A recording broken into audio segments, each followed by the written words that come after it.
How to save your draft TikTok video in gallery. Hi there, today we'll learn how to save your draft videos on your TikTok account. So first thing, you need to go to your account and go to your profile. And when you click on your drafts here, this currently does not have an option for you to download your draft video. So what you need to do is you can click on next.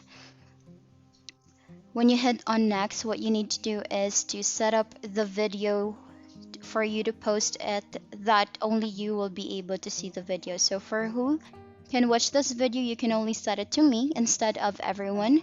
And then for the allow options, you just toggle everything off.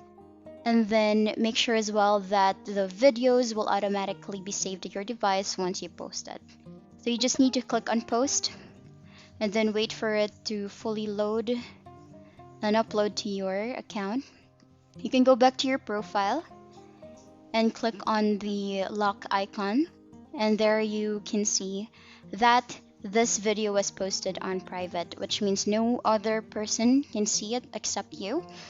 So when you go to your gallery, there you can see that the video has now been downloaded. And that's it for today's video. Thank you for watching. Bye.